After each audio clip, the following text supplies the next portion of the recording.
ဒီကနေ့အလ္လာဟ်ကျွန်တော်တို့လူသားတွေအတွက်ယာဒီဥဒုကိုအပြောင်းလဲလုပ်ပြီအဲ့တော့ဒီယာဒီဥဒုကလည်းလူကိုခစ်မတ်လုပ်အဲ့တော့လူသားတွေရဲ့အာမလ်ပြက်ပြားလာရင်အဲ့ဒီခစ်မတ်လည်းပြက်ပြားသွားဘာလို့ဘောပေါက်လဲဒီယာဒီဥဒုမိုးသူ့အချိန်နဲ့သူရွာမယ်ယာဒီဥဒုအေးတာသူ့အချိန်နဲ့သူအေးမယ်ပူတာသူ့အချိန်နဲ့သူပူမယ်ပုံမှန်ဒီလိုပြောင်းလဲနေခြင်းဒီလူသားကိုခစ်မတ်လုပ်နေတာအဲ့ဒီပုံမှန်အနေထားနဲ့ပြောင်းလဲဖို့ကဘယ်ပေါ်မူတည်လဲလူရဲ့အာမလ်ပေါ်မူတည်လူရဲ့ကြင်ကြံမှုပေါ်မှာမူတည်တယ်လူရဲ့အာမလ်ပြက်ပြားလာရင်ယာဒီဥဒုလည်းပြက်ပြားသွားအချိန်ခါမဟုတ်မိုးရွာမယ်ကျွန်တော်တို့ဗမာစာလုံးသုံးကြသတင်းစာမှာလည်းရေးတယ်အချိန်ခါမဟုတ်မိုးရွာမယ်ဟာဆောင်းမရောက်ပြီမအေးသေးဘူးပူကုန်ပြီပူနေပြီအဆရှိတယ်ဒီလိုစကားလုံးတွေကျွန်တော်တို့အခုသုံးတာကြားရတယ်ပြောနေကြဒါတွေကဘာကြောင့်လဲဒါတွေကလူရဲ့အာမလ်ကြောင့်လူရဲ့အာမလ်ကြောင့်ယာဒီဥဒုတွေကြမ်းတမ်းလာမနေ့တနေ့ပဲမိုးတွေချင်းတဲ့တုံးတိုင်းဆိုတခါမှမကြောက်ဘူးမိုးရွာတခါမိုးကြိုးတွေပဲပြစ်ကုန်ဒီလူတွေယာဒီဥဒုတွေကြမ်းတမ်းလာတာဘာကြောင့်လဲလူရဲ့အာမလ်ကြောင့်အာမလ်ပြက်ပြားလာရင်ယာဒီဥဒုပြက်ပြားသွားမိုးတွေခေါင်သွားမယ်ဟာဒီဆိုတခုမှလာရှိတယ်တမန်မြတ်ဆလ္လာလာဟ်အလိုင်းဝါဆလမ်အမိန့်ရှိတယ်လူသားတွေရဲ့အာမလ်ပြက်ပြားသွားတဲ့အပေါ်မှာအလ္လာဟ်ယာဒီဥဒုတွေကိုဖျက်ဆီးလိုက်ယာဒီဥဒုတွေပြက်ပြားသွားတယ်ယာဒီဥဒုတွေပြက်ပြားသွားတော့တခြားမခလုတ်ဖြစ်တဲ့တိရစ္ဆာန်တွေပါဒုက္ခရောက်ကောက်ပိသာအတိနံရှားပါသွားတယ်အဲ့တိုင်းပဲရိုဒီရိတ်ခါရှားပါသွားတယ်အဲ့တော့တိရစ္ဆာန်တွေလည်းစားဖို့မရှိဘူးတောက်ဖို့မရှိဘူးအဲ့တော့ဘာလို့တလဲဆိုရင်တိရစ္ဆာန်တွေကပ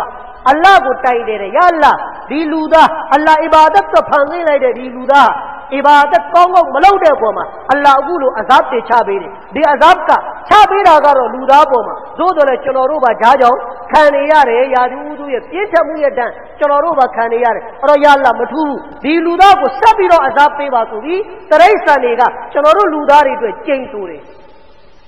ယာဒီဥဒုတွေဖောက်ပြန်လာအဲ့ဒါပဲယာဒီဥဒုဖောက်ပြန်လာပြီဆိုရင်ဒီပယောက်စိတ်သူတို့ကအလ္လာဟ်ကိုတိုင်တယ်ကျိန်ဆိုတယ်ယာအလ္လာဟ်ဒီလူတွေမကောင်းလို့ယာဒီဥဒုပျက်စီးတာဖောက်ပြန်တာအဲ့တော့ဒီလူကိုဆက်ပြီးတော့ဖျက်ဆီးပါဒီကနေ့ကျွန်တော်တို့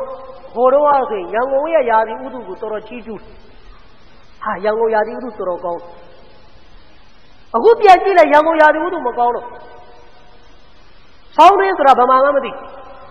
တော်တင်လို့လဲစောင်းရသည်ဝိဖို့တခါလေးအနှွေးတယ်ရှိုးမိုးနဲ့ဝိဖို့တချို့အနှွေးတယ်တွေဝေထားတယ်အေးဝေမယ်ရှိုးထုတ်မယ်အေးရှိုးထုတ်မယ်ဆိုတော့ရှိုးထုတ်ဖို့အချိန်မရလို့ဒီတိုင်းပဲတက်တာတော့ပြစ်တာခိုင်ကျွန်တော်တို့မော်ရီဆက်တွေကြတော့ဆွဒရီလိုရှိုးဝါရီလိုအင်ကြီးလေးတွေချုပ်ကြတယ်လက်ဝတ်ကုတ်ပုံစံမျိုးဆွဒရီခေါ်တယ်အဲ့ဒါကိုအေးဝေမယ်ဆိုတော့မအေးတော့အဲ့ဒီအင်ကြီးလည်းဝိဖို့မောက်ကမရမအေးတော့ဟိုတော့ဆိုရင်အဲ့ဒီလောက်နဲ့မရောက်အနှွေးတယ်ထူထူဝေးရအရန်အေးတော့ဒီလိုတွေဘာဖြစ်လို့ဖြစ်ကုန်တာလဲတချို့ကလည်းတိတ်ပန်လိုင်းကလူတွေကတိတ်ပန်နဲ့တွက်ချက်တဲ့ကန်ဖိုက်တိုက်တွေမြင်သွားလို့ရှစ်ထပ်တိုက်တွေ12ထပ်တိုက်တွေဖြစ်ကုန်လို့လေတွေကွယ်ကုန်တယ်ဘာတွေဖြစ်ကုန်လဲအမျိုးမျိုးလူတွေထူထပ်လာတဲ့အပေါ်မှာပူပြင်းလာတယ်ဒါသူတို့နီးစနစ်နဲ့တွက်ပြီးတော့ပြောကြဒါပေမဲ့ရှရီယတ်ကဘာပြောလဲအစ္စလာမ်ကဘာပြောလဲအစ္စလာမ်ကဘာပြောလဲဆိုရင်ယာဒီဥဒုပူပြင်းလာခြင်းဟာဂုဏကြောင့်ဖြစ်တယ်ဘာဖြစ်လို့လဲဂုဏတိုင်းကိုသူတော်စင်လို့လေ့လာကြဂုဏတိုင်းမှာအပူဓာတ်ရှိကြိုက်တဲ့ဂုဏကိုလေ့လာနောက်ဆုံးတခြားဂုဏတွေခဏထောက်လူသားထဲမှာထွက်တဲ့ဟဆတ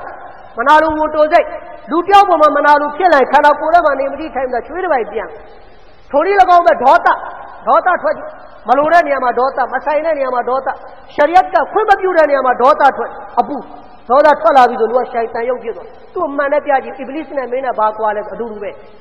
ဆိုမျက်စိတစ်ပိုက်ညီရဲလာဒေါသထဲမှာအပူဓာတ်ရှိမနာလိုဝန်တိုစိတ်ထဲမှာအပူဓာတ်ရှိမာနတကဘ္ဘတ်ဒါကျွန်တော်တို့လူမမြင်နိုင်တဲ့ဂုဏကိုကျွန်တော်ပြောနေတယ်နောက်လူမြင်နိုင်တဲ့ဂုဏတွေရှိသေးတယ်တကဘ္ဘတ်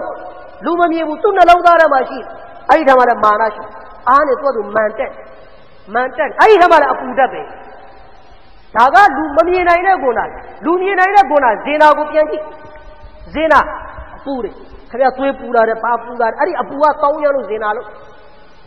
ထိုနည်း၎င်းမှာအရက်တောက်တဲ့ဂုဏတခြားကြိုက်တဲ့ဂုဏကိုလေ့လာကြည့်ဂုဏတိုင်းမှာအလ္လာဟ်ဒီအပူဓာတ်ကိုထည့်ထားတယ်ဒီကနေ့မွတ်စလမန်လူတို့ဂုဏတွေများသွားလို့ယာဒီဥဒုပူသွားတာကာဖီရ်နဲ့မဆိုင်ဘူးကာဖီရ်သူတို့မိုးပြန်အောင်စိုးလိုက်ရှိုက်တန်အဘခေါ်ရအောင်စိုးလိုက်ယာဒီဥဒုဘာမှမဖြစ်ကာဖီရ်စိုးလို့ယာဒီဥဒုမဖောက်ပြန် ကာဖီဆိုးတို့အလ္လာဟ်ဘက်ကအဇပ်မလာဘူးဘာဖြစ်လို့လဲကာဖီတွေအတွက်ကဒုနီယာကဂျန်နတ်သူတို့အတွက်အဇပ်လာပြအကြောင်းမရှိဘူးမွတ်စလမတွေအတွက်ကဒုနီယာကဂျန်နတ်ပုံအဲ့တော့ယာဒီဥဒုတွေဆိုးတာတခုခုပေါက်ပြန်ပြီဆိုရင်ဘာဖြစ်လို့လဲဟိုလူမကောင်းလို့မင်းမကောင်းလို့ဒီလူမကောင်းလို့မင်းဆိုးလို့အဲ့ဒီအပြစ်မတင်နဲ့ကိုယ့်ပြစ်ကိုယ်တင်ငါတို့မွတ်စလမတွေမကောင်းမွတ်စလမတွေရဲ့အာမလ်ပြက်ပြားလာလို့အခုလိုယာဒီဥဒုတွေဖောက်ပြန်မှုဖြစ်တယ်အဲ့တော့ဂွန်အာဆိုတာအပူဓာတ်သမန်မြတ်ဆလ္လာလာဟူအလိုင်ဝါဆလမ်ရှက်ကိဆဒရဆိုတာသူတော်ဒီလိုကြားဘူးလေရှက်ကိဆဒရဆိုတာရင်ဘတ်ခွဲဒီကနေ့ဆရာဝန်တွေ operation လုပ်တယ်ခွဲစိတ်ကုသတယ်ဆိုတာသမန်မြတ်ဆလ္လာလာဟူအလိုင်ဝါဆလမ်အတွက်ဖြစ်ခဲ့ပြီအခုမှကျွန်တော်တို့ကဟာစိတ်ပန်တိုးတက်လာတဲ့ operation လုပ်တယ်ဟိုလကဘာပေါ်သွားတယ်ဂျိုးပေါ်သွားတယ်ဂျိုးပေါ်တက်ပြီးဂျိုးမွေးတယ်ဆိုကျွန်တော်တို့အထင်ကြီးတယ်သမန်မြတ်ဆလ္လာလာဟူအလိုင်ဝါဆလမ်အဲ့ဒီဂျိုးတွေထက်ကျော်ပြီးသမန်မြတ်ဟိုအလ္လာဟ်ရဲ့ထံတော်ပါတီရောက်ခဲ့မိုးကောင်းတဲ့ခုနှစ်ထပ်လုံးကိုကြော်ပြတ်ပြီးတော့စစ်ဒရတ်ုလ်မုန်တဟာကကြော်ပြီးတော့ဟာဒဂျီဘရီလ်အလိုင်ဟိဆလမ်ဆက်ပြီးမသွားနိုင်တဲ့နေရာကိုကြော်ပြီးတော့အလ္လာဟ်ထံတော်ပါတီမေရာဂျ်ကောင်းကင်ဘုံနဲ့ခရီးသွားပြီအဲ့တော့စိတ်ပန်တွေကအခုမှလာပြီးဟိုလိုဒီလိုပြောပြီးတော့အစ္စလာမ်ကပဲနောက်ကျတယ်လို့အစ္စလာမ်သမန်မြတ်ဆလ္လာလာဟူအလိုင်ဝါဆလမ်အကုန်ပြတယ်ဒီ operation ကိုလည်းပြခဲ့သမန်မြတ်ဆလ္လာလာဟူအလိုင်ဝါဆလမ်ရဲ့ရင်ဘတ်ကိုလေးကခွဲပြီးတမန်တော်ရဲ့နှလုံးသားကိုကလ်ဘကိုထုတ်တယ်ရွှေလင်မထဲမှာထည့်တယ်ရေခဲရေနဲ့ဆေးလေးကြိမ်ကြီးဟိုလေးနှစ်သားအရွယ်မှာဟာလီမာစာဒီယာရဲ့အိမ်မှာနေနေရင်းနဲ့လို့တိုင်ပြီးခင်ဖြစ်တယ်ဟာဇာဟာလီမာစာဒီယာတခင်မရဲ့အိမ်မှာနေနေရင်းနဲ့လေးနှစ်သားအရွယ်မှာတစ်ခါခွဲလိုက်တစ်ခါနဗဝတ်ကြီးနေတဲ့ချိန်မှာဒုတိယချိန်ထပ်ပြီးတော့ခွဲတချို့ကပြောတယ်အရွယ်ရောက်တဲ့ချိန်မှာထပ်ပြီးဒုတိယချိန်ခွဲတခါမေရာဂျ်ကောင်းကင်ဘုံနဲ့ခရီးသွားကနီးချိန်မှာသရုတ်တချိန်ထပ်ပြီးတော့ခွဲအဲ့ဒီလိုလေးချိန်ပြီးပြီးရင်ဘတ်ကိုခွဲတယ်နှလုံးသားကိုထုတ်တယ်ထုတ်ပြီးတော့အဲ့ဒီနှလုံးသားကိုရေခဲရေနဲ့ဆေးတယ်ဘာဖြစ်လို့လဲနှလုံးသားထဲမှာရှိတဲ့တချို့ဂုဏ်ဓာတ်တွေအပူဓာတ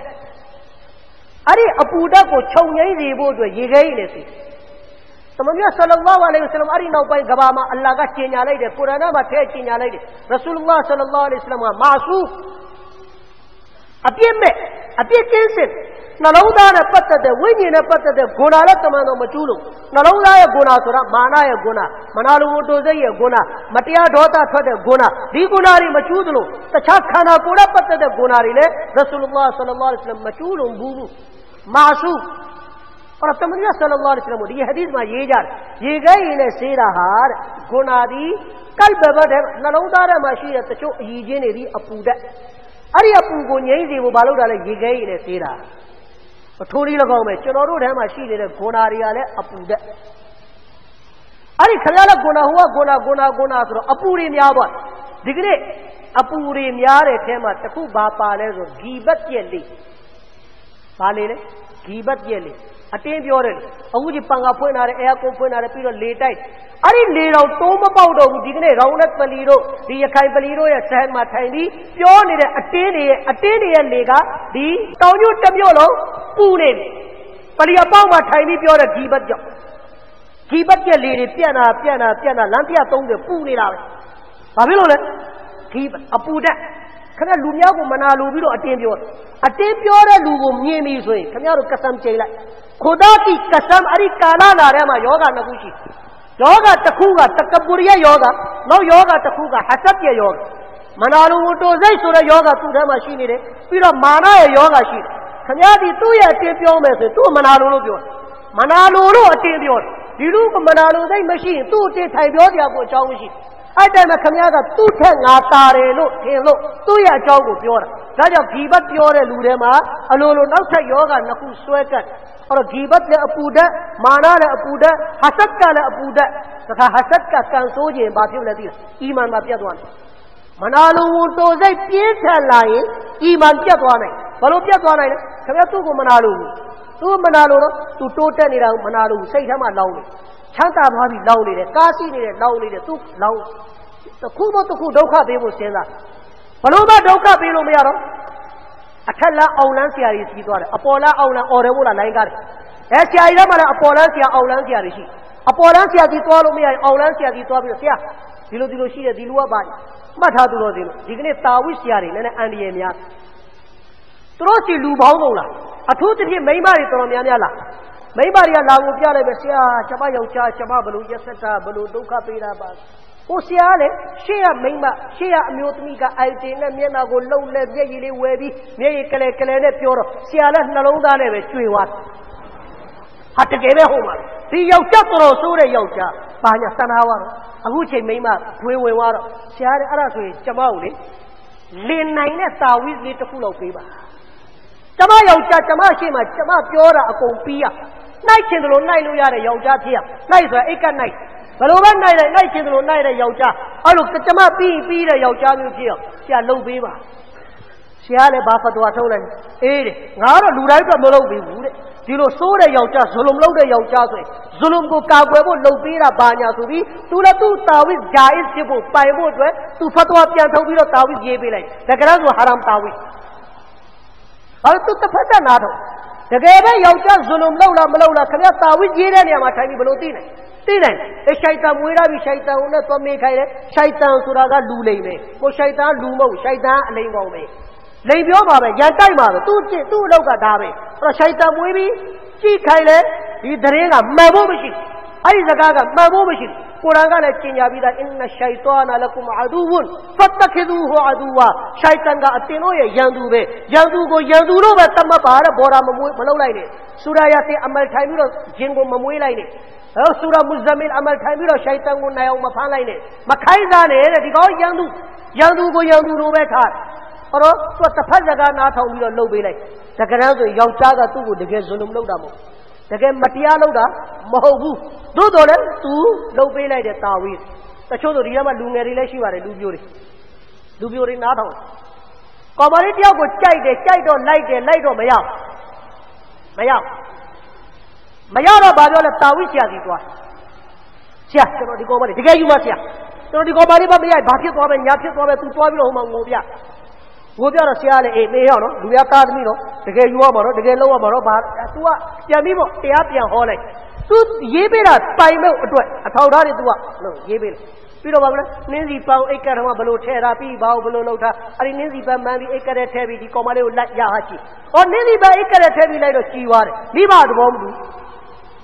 ူပရမကောင်မလေးကဒီကောင်လေးကိုစိတ်မဝင်ကောင်းဒီတာဝိဆရာလှုပ်ပေးလိုက်တော့ဘာတွေပါလဲမသိဘူးဘယ်ရှိုက်တန်ရဲ့ဟာလားတွေးထုံးမှုပါလဲမသိဘူးကောင်မလေးကစိတ်လေလာတယ်ကြိုက်သွားတယ်ကြိုက်ပြီးသူတို့နှစ်ယောက်နောက်ဆုံးပါလဲခိုးပြေးတယ်ကောင်မလေးမိဘသဘောမတူဘူးပိုင်လာအဲ့ဒီလောက်ရက်တွေပိုင်လာလူများသားသမီးကိုစော်ကားတာမဟုတ်ဘူးလားလူများရဲ့မိသားစုမှာအနောက်ရွှေ့ပေးတာမဟုတ်ဘူးလားလူများရဲ့ပျော်ရွှင်မှုကိုဖျက်ဆီးတာမဟုတ်ဘူးလားတာဝိကအီမာန်နဲ့ကုဖရရဲ့ model မှာနေဇက်ပေါ်မှာလမ်းလျှောက်တာဝိလုပ်တဲ့လူဒီမမ်ပုတ်တဲ့လူတွေဒီမှာကုဖရရဲ့ကုဖရစ်စတန်ဒီလိုကုဖရစ်စတန်ပြောလို့မလားပါကစ္စတန်ဟိန္ဒူစတန်တူရကစ္စတန်ဘာမစ္စတန်ပါကစ္စတန်နိုင်ငံဟိန္ဒူစတန်အိန္ဒိယနိုင်ငံဘာမစ္စတန်ဗမာနိုင်ငံကုဖရစ်စတန်ကုဖရနိုင်ငံအဲ့တော့ကုဖရစ်စတန်ဒီဘက်မှာကအီမာန်နဲ့ကုဖရစ်စတန်နဲ့ဂျာမတ်သူလျှောက်နည်းနည်းလေးသူမားတာနဲ့ကုဖရစ်စတန်နဲ့ရောက်ကာဖီသူဖြစ်သွားလူတယောက်ကဟဆတ်ဖြစ်လာပြီမရတော့တိုက်ချင်လာတော့ဂျာသူလုပ်ပြီးဖြတ်စီတော့အောင်လိုက်တဲ့တိုက်တော့ဂျာသူလုပ်ပြီးတော့သူ့ကိုနှောက်ယှက်ပေးတယ်မထေတဲ့သူတော်စင်လို့ဂျာသူငါအမလ်ကောင်းနေတယ်ငါဘယ်လိုဖြစ်နေတယ်ဂျာသူငါမထိနိုင်ဘူးလုံးဝအဲ့လိုတော့မဝင်မြင့်စိတ်မဝင်လိုက်နဲ့ကျွန်တော်တို့ခမည်းတော်ထက်သမန်မြတ်ဆလ္လာလဟ်အလိုင်းဝါဆလမ်အာမလ်ကောင်းတယ်မကောင်းဘူးလားသမန်မြတ်ဆလ္လာလဟ်အလိုင်းဝါဆလမ်တော်ကဂျာသူထိတယ်ဆိုရင်အဲ့ဒီဂျာသူထိလို့လေကုလာအူဇူဘိရဘ်ဖလတ်နဲ့ကုလာအူဇူဘိရဘ်နတ်ဒီဂျာသူကိုဖြေဖို့အလ္လာဟ်ချပေးလိုက်အလ္လာဟ်ကသူ့ကိုချပေးလိုက်သမန်တော်ဂျာသူထိတယ်ကျွန်တော်တို့ခမည်းတော်လည်းထိနိုင်တယ်ဘလောက်တကွာရှိဘလောက်အမလ်ရှိဘလောက်ဖတ်ပြီးပိတ်ထိနိုင်တယ်တချို့ကပြောတယ်ဂျာသူထိသွားတာတဲ့အမလ်နဲလို့အလစ်တော့သွားတာအဲ့တော့သမန်မြတ်ဆလ္လာလဟ်အလိုင်းဝါဆလမ်ကအမလ်နဲလို့ထိသွားတာသမန်တော်ကကန်နိုင်နေလို့ထိသွားတာအားမဆိုင်ဒါတာဝိဆရာတွေအတုံးလုံးကကန်နိုင်လို့ထိသွားတာလောက်တာအမေကိုထိတာသမီးကိုဘာဒီပဲရှောက်ပြောမှမသိပေါက်ပြရတယ်အဲ့တော့ဟဆတ်ဖြစ်လာပြီမနာလိုကိုတိုစိတ်ဖြစ်လာပြီဒီလိုကိုခင်ဗျာရှင်းလို့မရဘူးနောက်ဆုံးပတ်စံရှိရင်ပေါင်းပြီးတော့တရားရောက်တဲ့ပေါင်းပြီးတော့အန်ဒါပို့မယ်မှာတယောက်ကိုပြောလိုက်တယ်ဗျဘလူနဲ့ပိုင်တယ်ဒီလူနဲ့ပိုင်တယ်အထက်နဲ့ပိုင်တယ်အာနာပိုင်နဲ့ပိုင်တယ်ပြောပြပြီးလုံးဝသူ့ကိုဗာလဲဇွလုံလုပ်ပြီးတော့မတရားတဲ့ပုံစံနဲ့အထဲပို့လိုက်ဖားချုပ်ခိုင်းလိုက်အမျိုးမျိုးဒုက္ခပေးတယ်ဒါမှမဟုတ်သူစီဝါရဲ့အနောက်ရှက်ဖြစ်စေမဲ့အရာမျိုးသူ့ကိုလှုပ်လိုက်ပိုင်တယ်ဆိုပြီးတော့ပိုင်လာတာ ခမရကဟိုမှာပိုင်တယ်ဆိုပြီးလှုပ်လိုက်တာအလ္လာဟ်ထံမှာပိုင်ရလားအလ္လာဟ်ထံမှာခမရမတရားသူဖြစ်သွားပြီဒီလူတွေဘာကြောင့်ဖြစ်တာလဲအဆက်မနာလိုစိတ်ခမရမှာရှိနေလို့ထိုဒီအဲ့ဒီလိုက်နဲ့လုံးလို့မရဘူးမလုံးနိုင်ဘူးဆိုခုနပြောတဲ့ဂျာသူလိုက်နဲ့လို့ဆေးလို့ဆေးထိတယ်ဆိုတော့မကြောက်ဘူးဆေးထိတယ်ဂျာသူထိဘာကြောင့်ဖြစ်တာလဲအဆက်ကြောင့်ဖြစ်တာအဲ့တော့ဂျာသူလှုပ်သူလှုပ်ခိုင်းသူလှုပ်ပေးသူအားလုံးကပဲဂျာသူဆိုရင်တော့ဆေးကုခြင်းကိုပြောတာမဟုတ်မမ်းပုတ်ခြင်းကိုပြောတာမဟုတ်ဂျာသူရှေးလူကိုအန်ဒီရဲ့ဖြစ်စေဖို့ရှေးလူနဲ့နာစေဖို့ကျွေးပြီးတော့ပဲဂျာသူလှုပ်လို့ရှိုက်တန်ကပ်ပြီးတော့ပဲဂျာသူလှုပ်လို့ဘယ်ပုံစံနဲ့လှုပ်လို့လှုပ်ခိုင်းသူကိုလှုပ်ပေးသူကိုနှစ်ဦးလုံးကပဲဒါကြောင့်မယုံရင်ခင်ဗျားတို့တာဝိရေးဖို့ထိုင်ကြည့်ခင်ဗျားတို့ထံမိန်းမတွေပဲလားပြီးတချို့ဒုက္ခတွေလာမယ်တူတယောက်ကိုဒုက္ခဆိုဆရာဒီလိုကျွန်တော်ဘာလုပ်ချင်လဲဟိုဟာလုပ်ချင်တယ်ဒီဟာလုပ်ချင်တယ်အဲ့ဒီပုံမှာတချို့ကပါလေကိုနဲ့ပတ်သက်ရပတ်သက်ကြောင်လှုပ်ပေးလိုက်တာတွေရှိအဲ့ဒီပုံမှာဘာဖြစ်သွားလဲဆိုတော့ရှင်းလူကိုတွားပြီးတော့ထိခိုက်တဲ့အတွက်ဂျာသူပုံစံမျိုးဖြစ်နေသည့်အတွက်နစ်နာစေသည့်အတွက်ဒါဂျာသူပဲအဲ့ဒါသူ့ကိုအနောက်ရှက်ပေးတာပဲကာဖီဖြစ်သွားတယ်ဒါကြောင့်ဟဒီသ်တစ်ခုတော်တော်ကြားဘူးလိုက်ကီယာမတ်နေ့ရင်တဲ့ကျွန်တော်တို့တွေကမွတ်စလမန်ရဲ့ဂျနာဇာတွေကိုထမ်းပြီးတော့ရေဝဲကမ္ဘာစမှာသွားမြုပ်မယ်မွတ်စလမန်ဆိုပြီးတော့ဂျနာဇာဖတ်ပေးမယ်လိုက်ပို့မယ်ကားတွေစီစဉ်မယ်ရေဝဲမှာဒီချာရှယ်မှာမြုပ်မယ်ရိုးမှာမြုပ်လိုက်မွတ်စလမန်ဆိုပြီးသို့တော့တမန်တော်အမိန့်ရှိတယ်တယောက်မှမွတ်စလမန်မဟုတ်ဘူး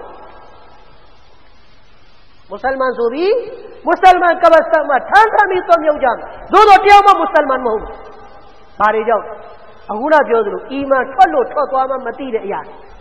ာကာဖီဖြစ်လို့ဖြစ်သွားမှမသိဘူးသူကကာဖီဖြစ်နေတယ်သို့တော့ကျွန်တော်တို့ကကာဖီမဟုတ်ဘူးလို့ထင်ပြီးနေရာပေးရတယ်သူ့ကိုမွတ်စလမန်လို့ဆက်ဆံတယ်ဒါကြတော့သူကကာဖီဖြစ်နေပြီသူတေတော့ဟာဂျရာဇာဖတ်ပေးတယ်ရေချိုးပေးတယ်ကဖန်လုပ်ပေးတယ်ရေဝဲကပတ်စမှာနေရာပေးတယ်ဒါကြတော့မွတ်စလမန်မဟုတ်ဘူးတဲ့အင်ဒ်အလ္လာဟ်ရဲ့ထံတော်ပါအဲ့ဘာပြလဲဟဆတ်အပူရီမာနအပူတွေအဲ့တော့ကျွန်တော်တို့ပတ်ဝန်းကျင်ဒီကနေ့ပူပြင်းနေတာဟာဘာကြောင့်လဲကထတိုက်တွေမြင်သွားလို့မဟုတ်ဘူးတခြားနိုင်ငံတခြားဒေသတွေမှာတွက်ကြည့်ဒီထက်မြင်တဲ့အဆောက်အဦတွေရှိတယ်ဒီထက်ကိုမြင်ပါတဲ့ဟာလားနေရာတွေရှိတယ်သို့တော်လည်းအဲ့ဒီမှာဒီလိုဖြစ်လာတာတွေမရှိတဲ့နိုင်ငံတွေလည်းရှိရာသီဥတုကောင်းတဲ့နိုင်ငံတွေရှိဒါတွေကဒါသိပ္ပံပညာရှင်ပြောတာတလိုက်ရှရီယတ်ကပြောတာတော့ဂုဏတွေများလာအဲ့တော့ကျွန်တော်တို့ကအဲ့ဒီလိုဂုဏတွေများလာပြီဆိုရင်တဲ့မရိယကျွန်တော်ပြောသလိုအလ္လာဟ်ဘက်ကနေနုစရတ်မလာအလ္လာဟ်ရဲ့အကူကြီးမလာဘူးအဲ့တော့ဖရစ်တာတွေထက်မြတ်ဖို့မပြောနဲ့ဟိုအစဖလဆာဖီလီဟိုအောင်ဆုံးအစစ်အောင်ဆုံးဆိုတာတရိတ်ကန်ရဲ့အောင်ဆုံးအစစ်ကိုရောက်သွားတယ်အကဲလူကကောင်းတယ်အီမန်ရှိတဲ့တကွာရှိဘုရုထက်မြတ်လေဖရစ်တာထက်မြတ်အဲ့ဒီလိုလူတွေကိုဘသူတွေကခစ်မတ်လုပ်ပါလေလူတွေကလည်းပြန်ပြီးခစ်မတ်လုပ်မယ်မခလုကတခြားတရိတ်ကန်နေတဲ့သူ့စကားနာတော့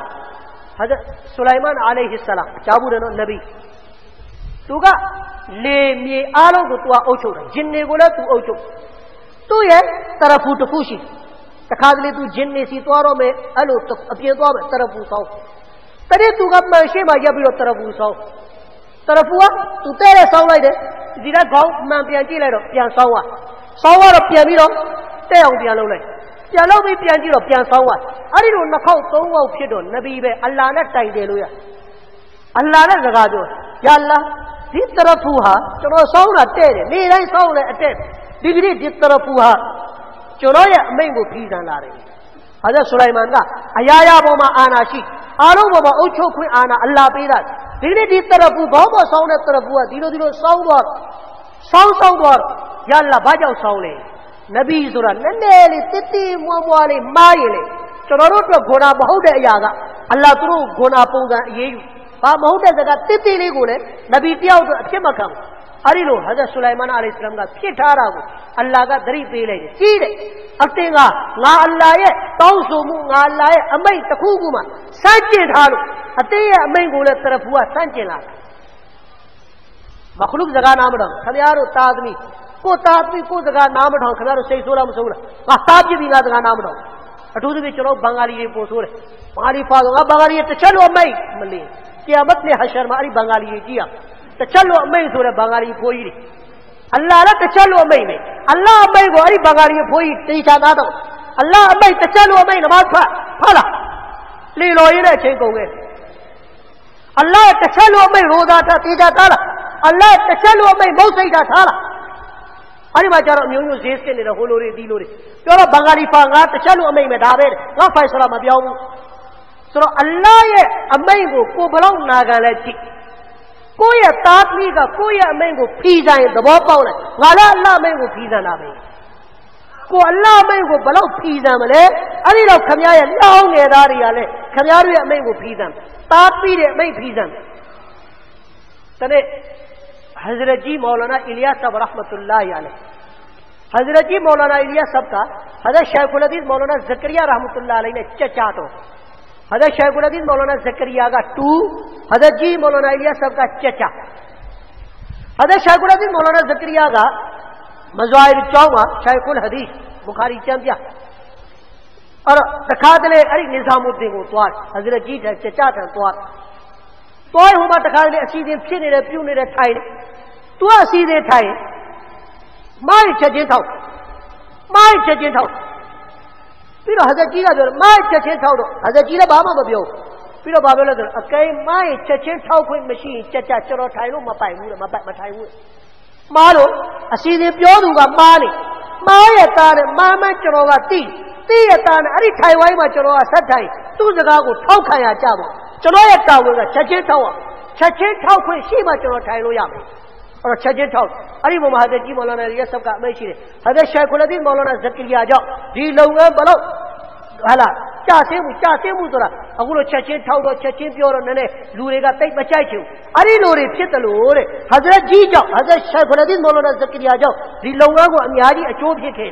तू ये तुंदे सौमा मुरे जाओ तू ये लीलो प्यू दे मुरे जाओ अन्यारी लूरे मांका मु को यार और अरे हजरत जी का हजरत शेखुल हदीस मौलाना जकरिया ने अटूर उठाई नहीं रहे निजामुद्दीन में कोई लाओ मेरा दवेरी को तो अलौ खाईना इना खादिम दिया को दवे दिया को सियाई से जाओ लारो सियाई का तू को सूर है हजरत जी मौलाना इलियास सब का तू ये दबे उसूर है मैं गाड़ी अलौ खाईना मैं गोरी मलौ दे बाबलो मलौ दे दबेगा ताऊ माने हजरत मां द्वारे माफ लो चलो मां द्वारे माफ लो और हजरत जी का बढोदा ने बाथा प्योले सुनो मैं होगा बड़े जय माफ लो हमारे मैं डजई बो अच्छे ही अखागा अगुलो फिबी भी मां भी दीबो में माफ लो बड़े जय माफ लो अरे लो ढोता ने दबे को सो मारी रे तू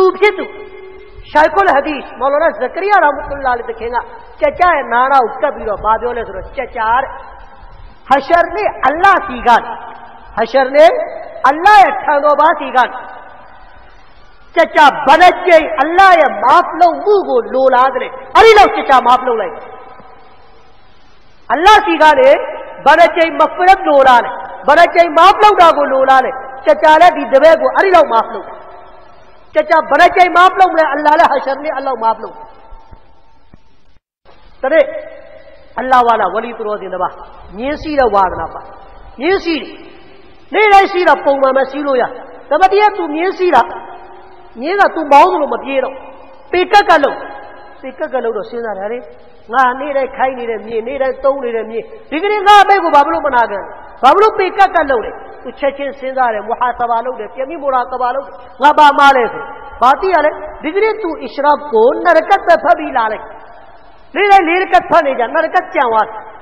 और अरे मां आने रोरो तू ये लाओगे दारी ले तू मैं को ना गए ने हम आने वा और मखदूमे कायनात लूदा दी तछा मखलूक के को पिया खिदमत लो ने रे मखलूक खिदमत लो खाने यार मखलूक चलो रो को अल्लाह मोछो भी रे बालो को मोछो भी नहीं जा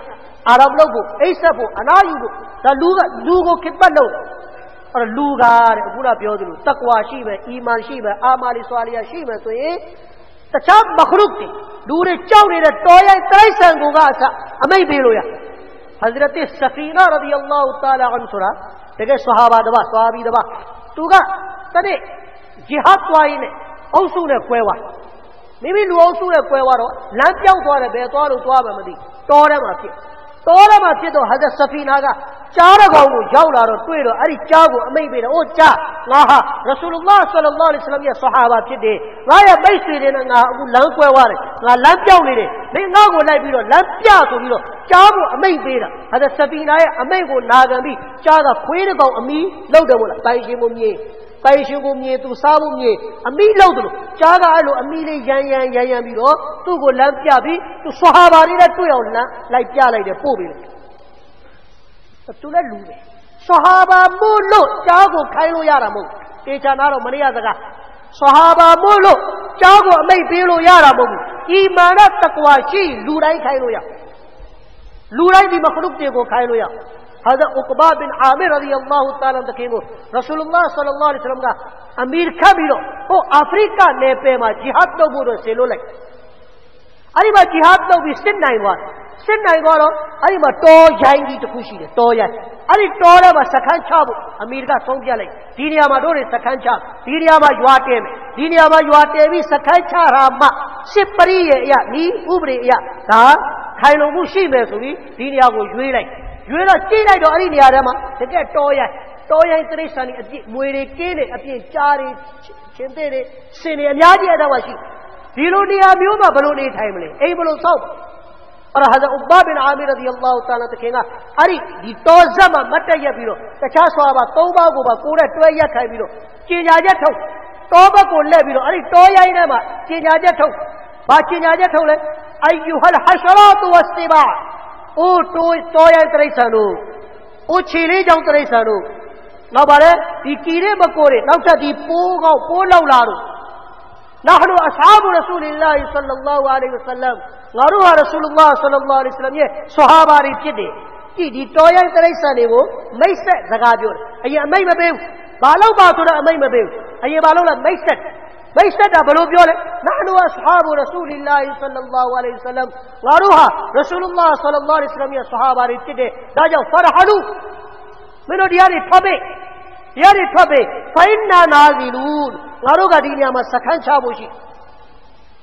ငါတို့ဒီနေရာမှာစခန်းချမယ်ဒီနေရာကိုငါတို့နေမယ်မင်းတို့တွေတရားတွေရှင်းပေးထွက်ပေးဖမဝဂျဒနာဟူဘာဒူကတလနာဟူဒီကျင်ညာချက်ထုတ်ပြီးတဲ့နောက်ပိုင်းအတေတို့တိရစ္ဆာန်တွေကသကောင်းကောင်းကိုငါတို့တွေ့မယ်ဆိုရင်ကတလနာဟူအဲ့ဒီတိရစ္ဆာန်ကိုငါတို့တပ်ပစ်ဘသူကျင်ညာတာလဲဟာဇာဥကဘာဘင်အာမီရရဒီအလ္လာဟူတာအာလာအန်ဒီတော်ရိုင်းတိရစ္ဆာန်တွေကိုကျင်ညာတာဒီအတန်သူတော်တွေတို့မိုက်မပါပဲကျင်ညာတဲ့အတန်ဒီတော်ရမှာအလ္လာဟ်တကူလုံးကိုဟိမ့်စေလိုက်တယ်အားလုံးကိုကြားစေလိုက်တယ်ဘလောက်ဒီဟဒီဆောင်းတွေမှာရေးသားထားလဲဒီကြားတွေတခြားတိရစ္ဆာန်တွေကိုမွေးထားတဲ့ကလေးတွေကိုရေဝပိုက်ပြီးပွေ့ချီပြီးတော့တော်တဲ့ကနေခါလီလုပ်ပြီးဒီတော်ခါလီလုပ်ပြီးလိုက်ဒီလိုခိုင်းလို့ရတာဘာကြောင့်လဲမခ်ဒူမေကာယနာဖြစ်တာဘာကြောင့်မခ်ဒူမေကာယနာဒီတိရစ္ဆာန်တွေပြန်ပြီးကိုယ်ကိုခစ်မတ်လုပ်တယ်ဘာကြောင့်အခုတော့ပြောတယ်အီမာန်နဲ့တကွာကြောင့်အလ္လာဟ်ရဲ့အမိန့်ကိုနာခံလို့ရဆူလုလ္လာဟ်ဆလ္လာလာဟူအလိုင်းဝါဆလမ်ရဲ့အမိန့်ကိုနာခံလို့သူတို့ကကိုယ်ပြန်ပြီးခစ်မတ်လုပ်တယ်အကယ်၍အဲ့ဒီလိုအီမာန်ရှိမယ်အဲ့ဒီလိုတကွာရှိမယ်ဆိုရင်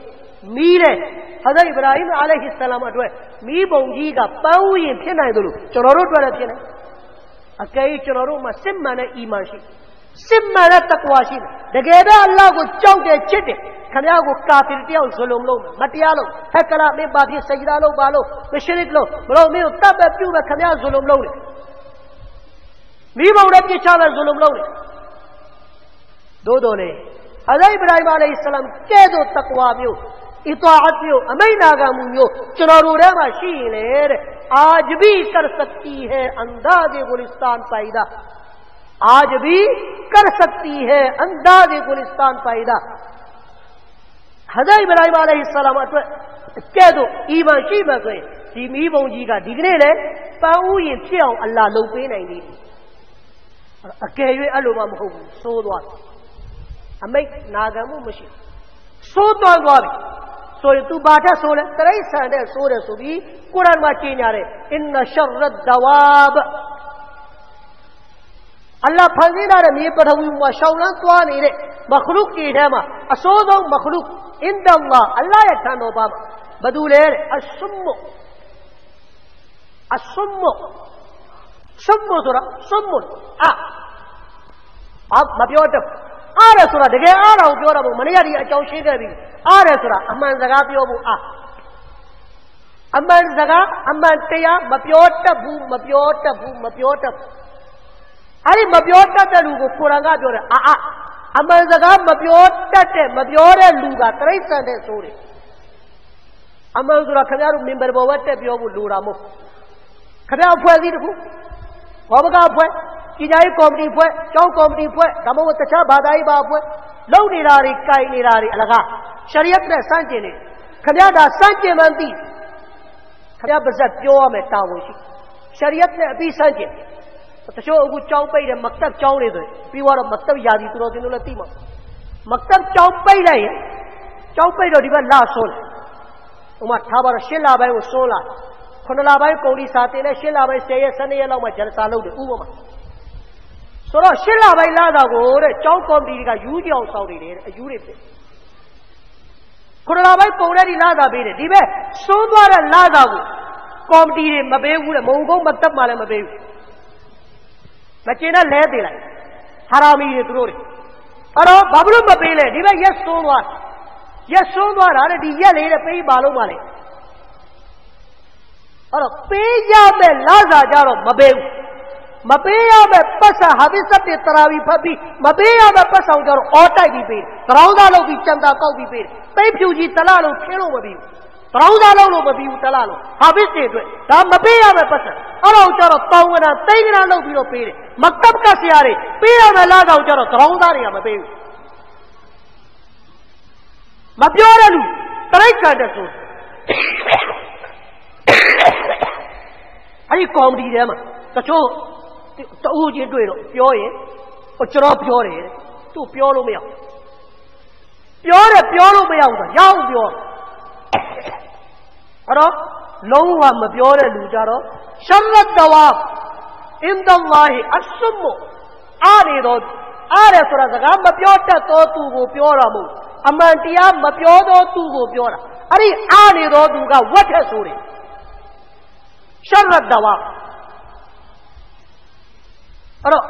အဲ့ဒီလိုပြောရင်ဘာဖြစ်လာလဲဆိုတော့ဒီကနေ့အာရဘီလိုအဆိုလဲရှိတယ်အလ်ဟက်ကိုမွတ်ရွန်အမှန်စကားဟာခါတယ်အမှန်တရားကခါတယ်အမှန်စကားခါတယ်အဲ့တော့ခါတဲ့ရောက်ဘူးမှမတော့ချင်ဒါပေမဲ့မတော့ချင်လို့လည်းမရောက်တခါတလေခလေးတွေကိုလည်းခါတဲ့စိတ်တက်ခလေးကမတော့ဘူးအပိုက်ခါတယ်မတော့ဘူးဆိုခလေးငိုတာကိုကြည့်ပြီးတနာပြီးခမမတိုက်ပဲနေပြောလေဟာခလေးငိုနဲ့တနာပါတယ်ရှေးခါကြီးတော့မှဒီလောက်ငိုနေတဲ့ခလေးမတိုက်ဘူးသူ့ဖမ်းချုံးရမယ်6လောက်ကန်ရမယ်ဘာလို့တနာပါတယ်နေပါစေမတိုက်နဲ့လွတ်ထားလိုက်ဘာဖြစ်သွားမလဲအဲ့ဒီခလေးတေးချင်းဆိုတော့ယောဂဖြစ်ပြီးတေးသွားမယ်ပြီးခလေးငိုသွား